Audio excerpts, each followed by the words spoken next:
Alright,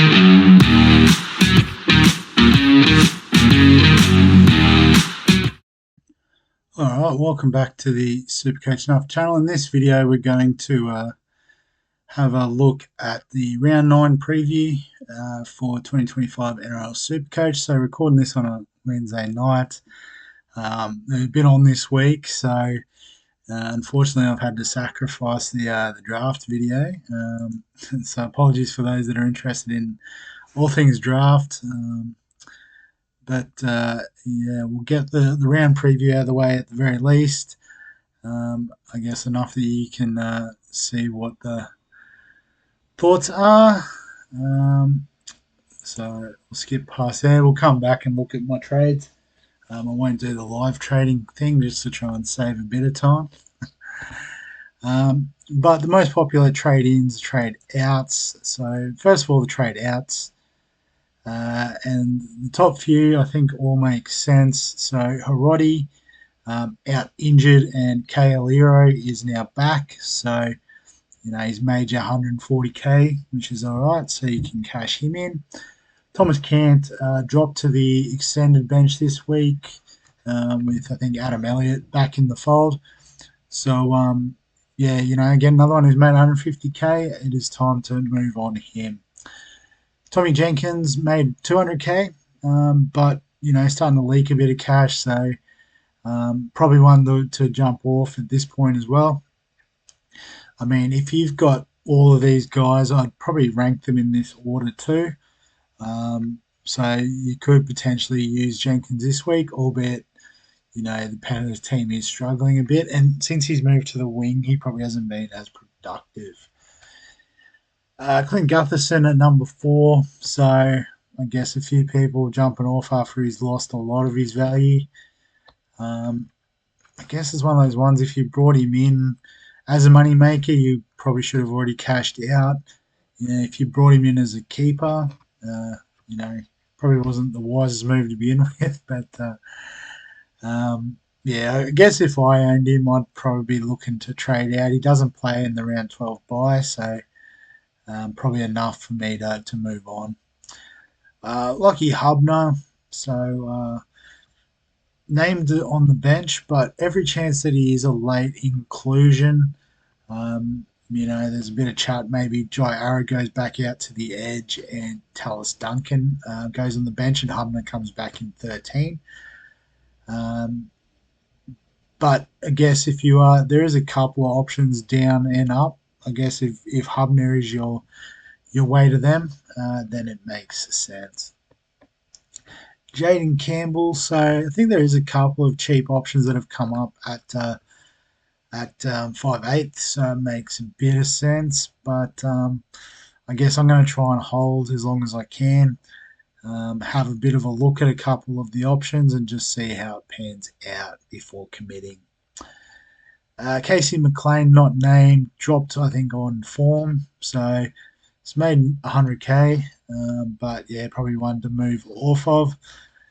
Dylan Egan's an interesting one. He's made 230k, so if you bought him in as a cheapie, makes sense, but I think he's got a little bit more money to make, and he is named to start on the edge, so break even of 61, so I think he'll go pretty close to that. He's projected to score 55.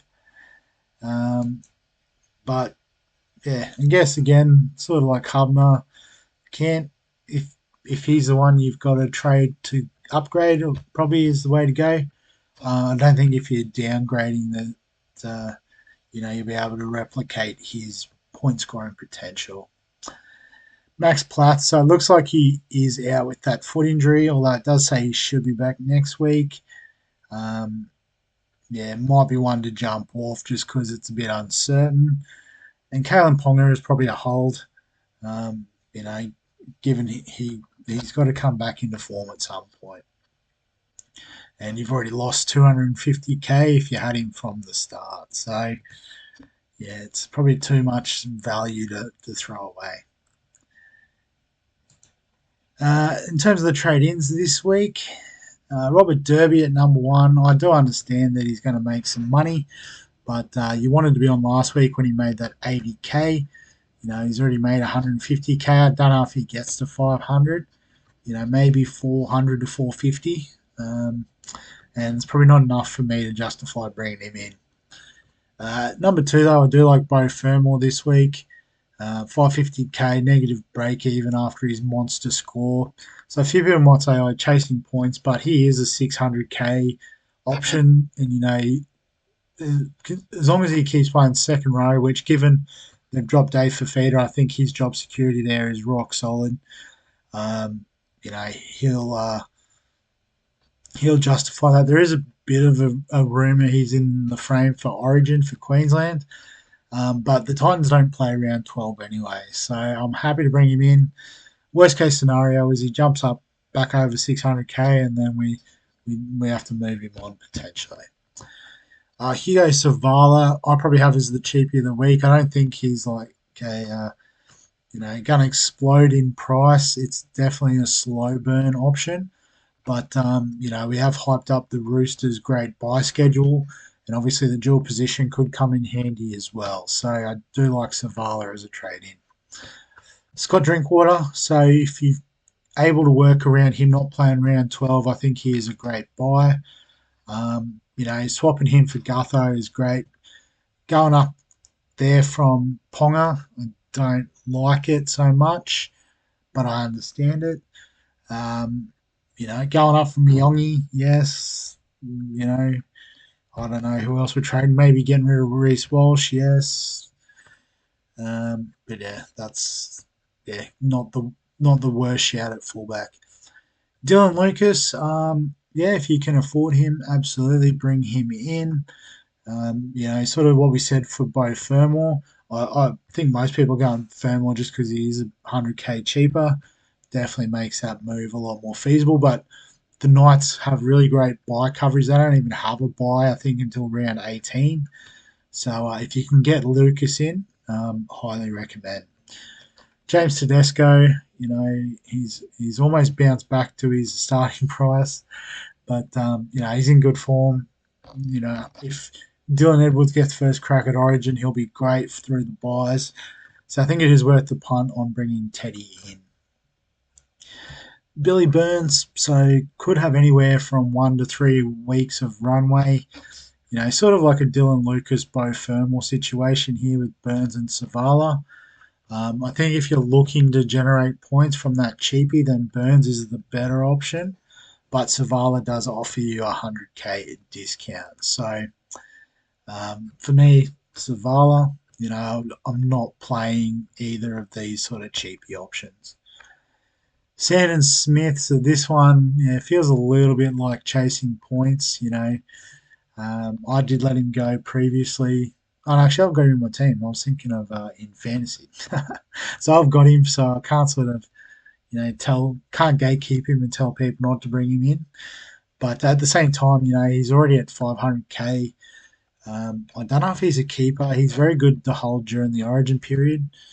So that might be the only argument to bring him in, is if you plan on holding him until post Origin, and he hopefully holds that value, and makes it easy enough to get to say a Harry Grant to finish your team. Herbie Farnworth, yeah, I think keeper in the centre wing, plays around 12, which is nice. I think it's either 12 or 13 they have a buy, so bring him in. Mitchell Moses, so definitely an interesting one to bring in, and I do want to do it in NRL Fantasy. However, I'm just not sure what they're going to do with the halves for New South Wales. So it's probably one where I can afford to wait, and then if he's free in round 12, I'll jump on it then. But in terms of Supercoach, I've already got Hughes and Cleary, so there's no space for Moses, unfortunately. But if you do have the space, don't hate it as a trade-in. So captaincy options real quick.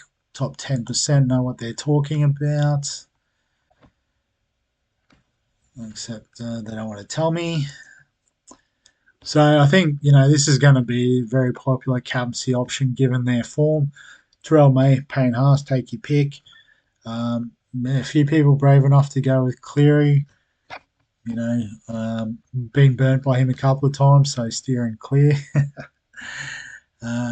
Pappy against the Raiders. I guess in the last game, if he's like one of your more expensive players, it makes sense. Teddy plays earlier in the round, so more of a VC shout, as you can see there. Scott Drinkwater at 5.2%. Is in form against the Warriors, could be a shout.